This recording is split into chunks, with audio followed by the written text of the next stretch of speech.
This week, we are looking at a new text for English, but we will still be continuing with our narrative. So, last week, you ended your narrative where you were just approaching the port, the car park, the marina, where you were about to get on your mode of transport, which was going to take you, hopefully, into your new country. This week, you're continuing that narrative, so you're still writing in first person as your refugee character, but we're focusing on the journey. So our text is called The Journey. So have a look at the front cover and think, what might this text be about? What can you see on the front cover? What will your eye wonders be? Look for individual details on the front cover to get your brains ticking, ready to find out what is going to happen in the story. So, I live with my family in a city close to the sea. Every summer we used to spend many weekends at the beach, but we never go there anymore because last year our lives changed forever. So have a look at this picture. What can you see? Would you like to be playing on a beach like this one? Why do you think the sea is so dark? What is that telling the reader? The war began. Every day bad things started to happen around us, and soon there was nothing but chaos. Now, if you look, what's happened to the sea? Where do you think the young girl is? And what do you think these big black hands might represent? Think back to the Arrival book and the monster like figure that we discussed wasn't actually a monster. Make connections with that. So, what do you think these black hands are representing? And obviously, they're coming towards this family. And one day, the war took my father. So, again, what can you see on this page? But more importantly, what can't you see on this page? Why do you think the whole page is now black, not just the black hands? What does this tell you about potentially the trouble that the family are in? And why do you think the author's only put one sentence on this page? What impact does that have on the reader? Thinking about what you did last week in terms of building that tension and suspense. Since that day, everything had become darker, and my mother had become more and more worried. So what's different about these two pictures of the family? You've got the family here with the black hands surrounding the family coming through the windows and the portrait of the family there. Look what's different. There's some clear differences in terms of the facial expressions and who else is in that picture. The other day, one of my mother's friends told her that many people are leaving. They are trying to escape to another country, a country far away with high mountains. So why do you think this lady in this picture is imagining a country with high mountains? Again, what is that telling you about their potential plans? And why is this image in particular of the mountains in lighter colours? The other previous pages have been quite dark and sinister. Why is this in lighter colours? What does that tell you about the place they're hoping to travel to? What is this place? We ask our mother. It is a safe place, she tells us. And where is this place? We ask again. So it's up to you to infer where you think they might be going to. We don't want to leave, but our mother tells us it will be a great adventure. We put everything we have in suitcases and say goodbye to everyone we know. So think about, how do you think the mother's feeling? She's at the bottom of the picture, packing all their belongings, stacked high. How do you think the mother's feeling? How do you think the children are feeling? Remember, the character you've chosen in your narrative as the refugee, is that person taking any children with them, or are you the person who's doing all the packing and the one who's saying goodbye? So think about the feelings on this page.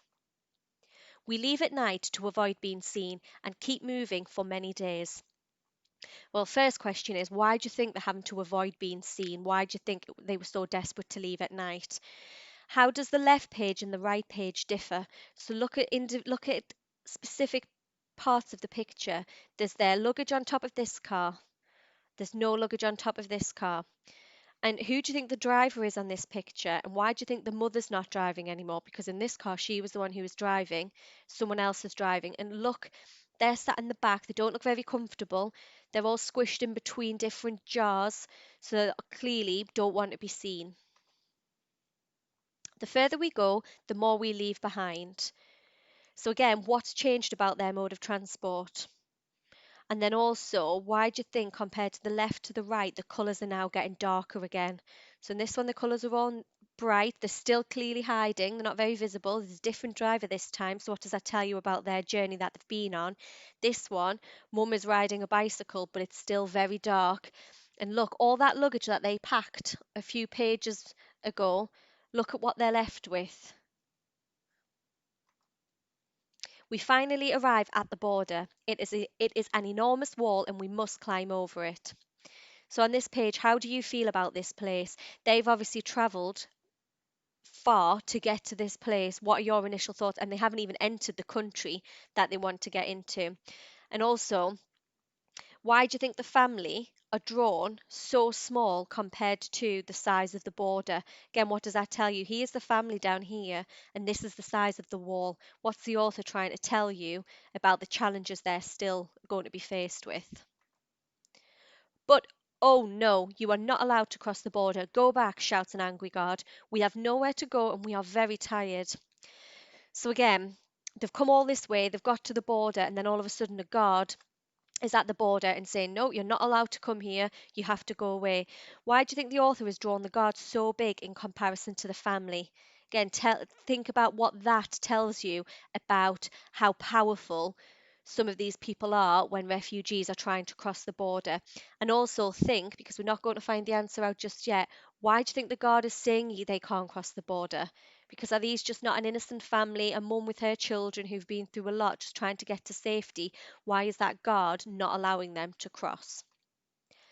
So now we've read the story, feel free to obviously go back, read it again yourselves. I think that would be a really good idea, but a good idea. But today you are going to be feature searching a persuasive speech, because that's what you're going to be doing on Wednesday. You are going to be writing a persuasive speech to persuade a guard, if you like, if you're going to go down the similar route as this part of the story, to let you cross that border, wherever that may be. I know a lot of you on your plans have said you're trying to get into England, into America.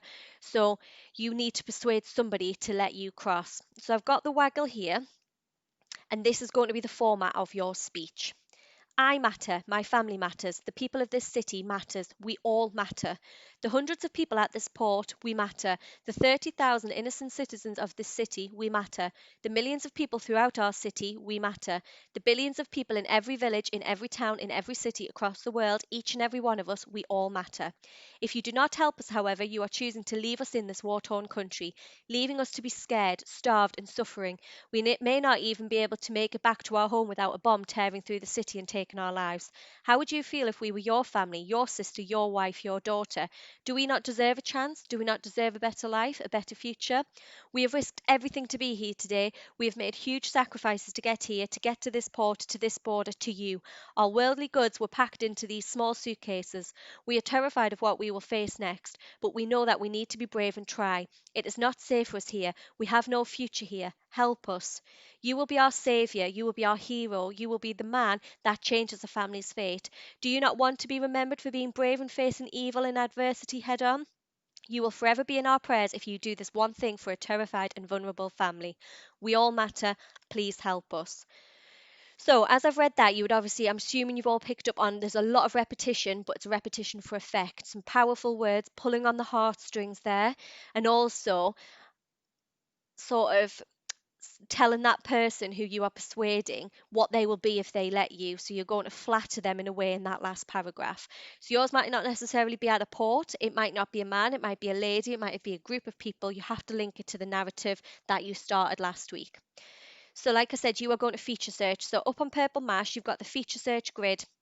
So just to show you the beginning of it, features of a persuasive speech: introduction, present tense, rhetorical questions, conjunctions, emotive language. That's a big one because you want to be pulling on the heartstrings. Opinions, arguments to support what you're trying to achieve. So rather than just saying, you need to help us cross the border, we'll put in arguments as to why. Repetition, personal pronouns, conclusion. So you need to read through that waggle again and look for the evidence, and you need to just make notes in this part of the table. So if you think it's in present tense, you would just write a couple of examples of the present tense words. If you can find any rhetorical questions, you would write one or two rhetorical questions in that box. Same with conjunctions, what you would class as emotive language, where it really pulls on the heartstrings, and so on. So all the evidence you find from the waggle, you are going to write in this column, and then you are going to upload your work back onto Purple Mash, and then I will provide you with some feedback ready for tomorrow's lesson, which is where you're going to plan this section of the story.